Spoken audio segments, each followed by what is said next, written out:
성도 여러분, 고난 주간을 하나님의 은혜 가운데 잘 보내고 계십니까? 코로나19로 인한 정말 세계 도처의 사람들이 고난을 겪고 있습니다.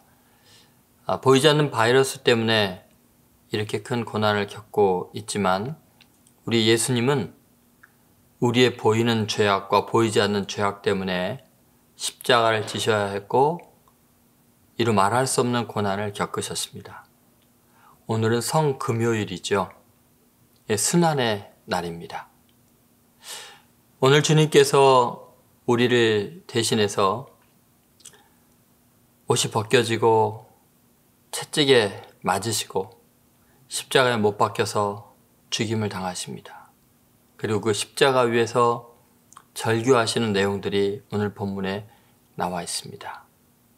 오늘 주님의 순환, 십자가의 죽으심을 함께 묵상할 말씀은 마태복음 27장 35절에서 50절 말씀을 함께 들어보도록 하겠습니다. 이는 살아계신 하나님의 말씀입니다.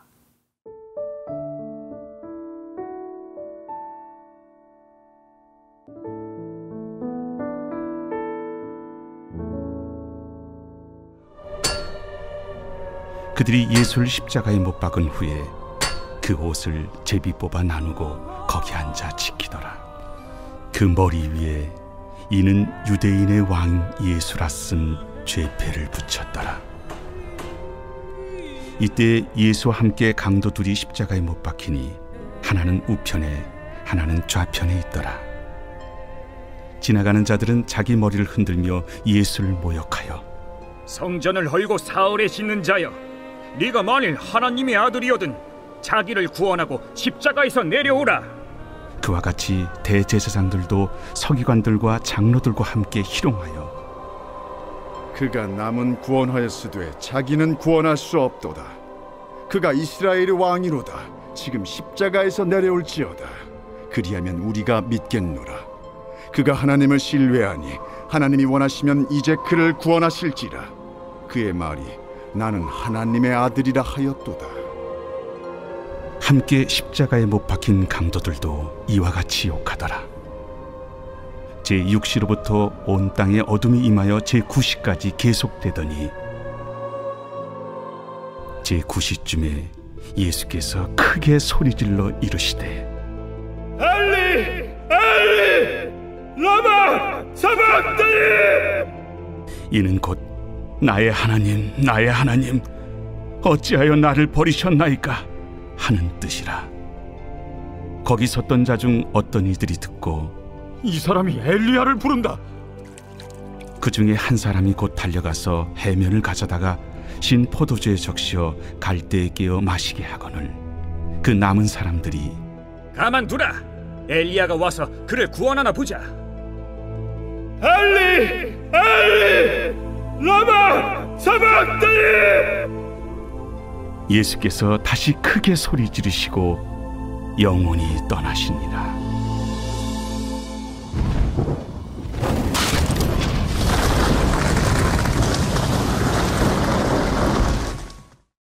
오늘 이 말씀을 근거로 해서 우리가 함께 나눌 말씀의 제목은 버림받은 사랑이라는 제목입니다.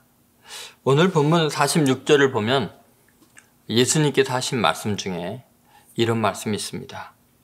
제 9시쯤에 예수께서 크게 소리 질러 이르시되 엘리 엘리 라마 사박다니 하시니 이는 곧 나의 하나님 나의 하나님 어찌하여 나를 버리셨나이까, 이런 뜻이라 라고 말하고 있죠. 여기서 어찌하여 나를 이라는 말씀을 한번 생각해 보시기 바랍니다. 주님은 지금 굉장히 당황해 하시는 것 같습니다. 여러분, 어찌하여 나를 이라고 말씀하시는 이 예수님의 뉘앙스가 어떨까라고 생각하십니까? 주님께서는 왜 이렇게 어찌하여 나를 이라고 외쳤다고 생각하십니까? 예수님은 지금 억울하고 분해서 이런 외침을 하시는 걸까요?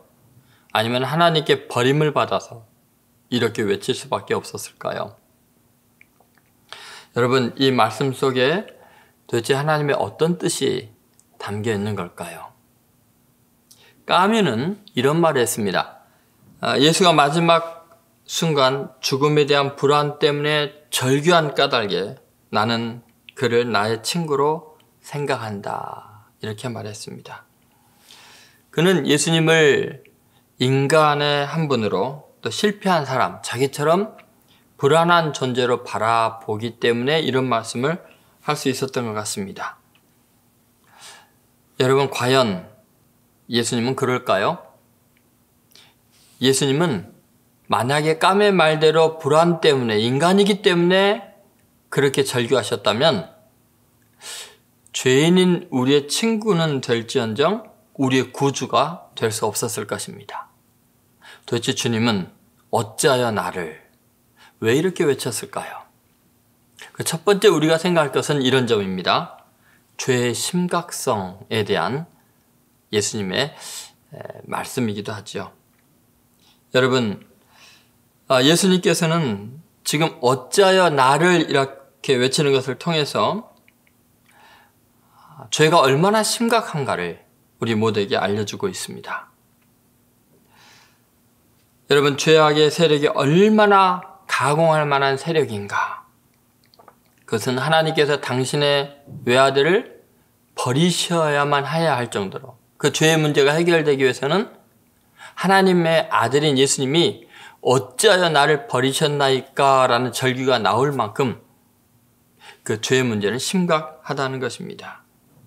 여러분, 하나님의 공의가 철저히 시행되고 있다는 것을 보여주고 있죠. 까뮤나 럽슨이나 이런 사람들, 그리고 여러분과 저와 같은 죄인들의 그 저지른 죄악이 얼마나 공포스럽고 얼마나 심각한 것인가를 오히려 반증하는 것입니다. 그렇기 때문에 불신자들이나 또 성도들이나 우리는 주님의 약함을 비웃을 것이 아니라 오히려 우리들의 죄악의 심각성을 깨닫는 그런 의미에서 예수님이 어찌하여 나를 이라고 말씀하신 것을 다시 생각해 볼 필요가 있습니다. 주님은 그 고통 속에서 얼마나 죄악이 컸으면, 인간의 이 죄악이 컸으면 아버지께서 나를 이렇게 버리셔야만 했을까라고 말씀하고 있는 거죠. 지금 예수님은 지옥의 세력에 버림을 받는 고통을 겪고 있습니다. 그것은 인간의 죄를 해결하기 위해서 대가로 치러지기 때문에 그럴 수밖에 없었다는 것을 의미합니다. 여러분, 죄의 삭스의 무서운 잔을 지금 예수님은 다 비우고 계십니다. 인간의 죄의식이 깊은 그 심연을 지금 느끼고 계십니다. 그 죄악에 가공할 만한 힘을 경험하시면서 어찌하여 나를 버리셨나이까? 라고 이야기하는 거죠. 다시 말해서 하나님 앞에서 버림받은 인류의 모든 영혼을 그 두려움과 죄악에서 구원하기 위해서 대신 그 두려움을 짊어지셨던 것입니다. 겟세마네 동산에서 그렇게 거부하고 싶었던 그 잔을 지고 지금 마시고 계시는 거였죠. 두 번째 생각한 것은 주님의 완전한 의의입니다. 어찌하여 나를 이렇게 말씀하신 것을 다시 한번 생각해 보십시오. 사실 이런 두려움을 겪게 될지라도 전혀 항변할 수 없는 죄인들이 바로 우리들 아닙니까? 여러분, 하나님의 심판이 임했을 때 과연 누가 어찌하여 나를 이라고 자신의 정당성을 호소하면서 억울하다고, 왜 나를 이렇게 버리셨냐고 하나님께 항의할 수 있는 사람이 누가 있겠습니까? 그러나 거룩하신 하나님 앞에서 이렇게 당당하게 어찌하여 나를 버리셨나이까? 라고 말할 수 있는 오직 한 분은 예수님 뿐입니다. 주님이 이렇게 부르셨기 때문에 우리는 주님의 그 의로우심, 완전하심을 추호도 의심할 필요가 없게 되었습니다. 주님의 완전한 의에 대한 자의식, 이것이 우리의 위로와 소망이 됩니다. 죽음 앞에서도 의를 드러낼 수 있는 이 놀라운 외침이 바로 주님의 이 말씀, 어찌하여 나를? 라는 말씀입니다. 이 말씀은 패배자의 외침이 아니라 가장 완벽한 의인의 외침이라는 것을 기억하십시오. 우리의 죄가 사함받을 수 있는 이유는 죄 없으신 그분이 이렇게 어찌하여 나를 우리의 죄를 위해서 대신 치루어지는 그런 죄값으로 드려지기 때문에 외칠 수 있었던 말입니다. 우리는 이 말씀을 통해서 완전하신 주의 의를 경험하고 주님께 감사하기를 바랍니다. 세 번째, 하나님의 사랑에 대한 감격입니다. 성령님께서 우리의 마음을 조명하신다면 우리는 더 깊은 하나님의 은혜를 경험해 볼 수 있습니다. 예수님께서 왜 이렇게 어찌하여 나를 이라고 외쳤다고 생각되십니까? 이것은 예수님께서 이렇게 하나님께 말하는 것입니다. 어떻게 나까지 포기하시면서 얼마나 인간을 사랑하시면 나를 버리시면서까지 그 인간을 구원하십니까? 어찌하여 나를 버리셨나이까? 얼마나 인간을 사랑하십니까? 라는 하나님을 향한 감탄사이기도 합니다. 여러분, 주님께서 지금 하시는 말씀을 들어보십시오. 주님, 얼마나 인간을 사랑하시면 나를 지옥에 보낼 만큼 그 죄의 대가를 치르게 할 만큼 그렇게 인간을 귀히 여기십니까? 예수님이 너무 감격하고 아버지의 사랑, 인간을 향한 하나님 아버지의 그 큰 사랑 앞에 지금 감탄해서 하시는 말씀입니다. 어떻게 나까지 버리시면서 저들을 사랑하십니까? 여러분, 주님의 이 말을 통해서 우리는 하나님의 사랑이 얼마나 강렬한지 예수님께서 고백하고 있는 그 사랑을 다시 한번 우리가 역으로 느낄 수가 있는 거죠. 이 예수님의 고통의 외침 속에서 우리는 예수님의 탄성을, 감탄을 들을 수 있습니다. 그 커다란 하나님의 사랑의 깊이에 예수님의 감격하고 놀라는 소리로 다시 들릴 수가 있는 거죠. 노르웨이 탐험가인 난센이 한 번은 북극의 그 바다의 깊이를, 한 바다의 깊이를 재보게 되었습니다.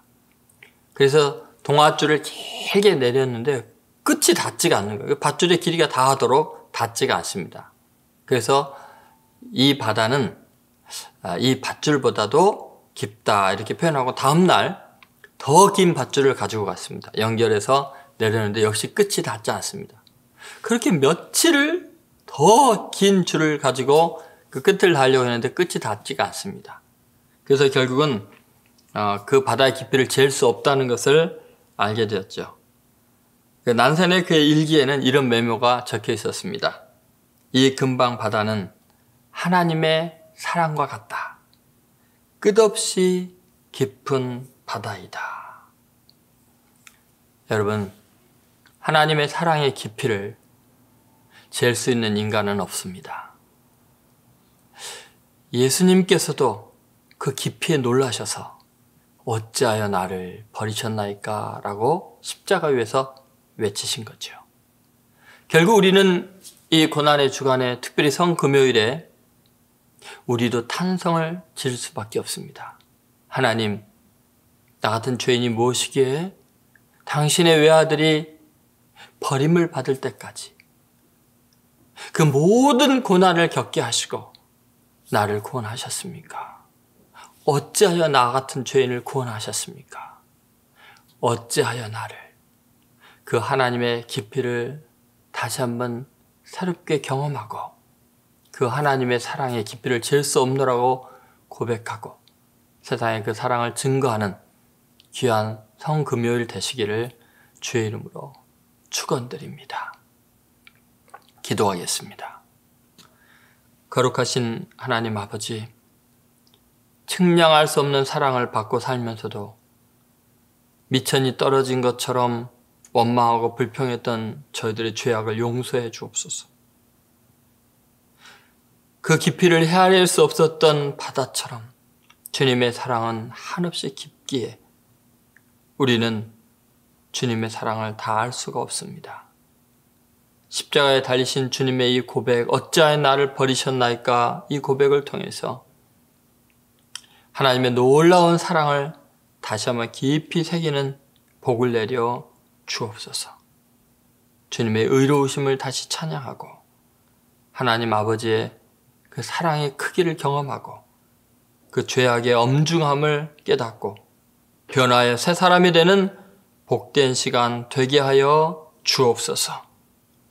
전 인류가 예수 그리스도의 십자가를 바라보며 그 외치시는 소리를 듣고 하나님의 사랑에 감격하고 주 앞에 돌아오는 놀라운 역사 허락하여 주옵소서. 예수님의 이름으로 기도드리옵나이다. 아멘. 지금은 우리를 위하여 십자가를 지신 예수 그리스도의 은혜와 독생자를 희생하신 하나님 아버지의 극진하신 사랑과 성령의 감동하심이 남은 생에 하나님의 사랑의 깊이에 다시 한번 감격하고 감사하며 이 사랑의 복음을 증거하겠노라고 결단하는 하나님의 아들, 딸들 머리 위에 한국교회와 전 세계 위에 지금으로부터 영원히 함께 하시기를 간절히 축원하옵나이다. 아멘.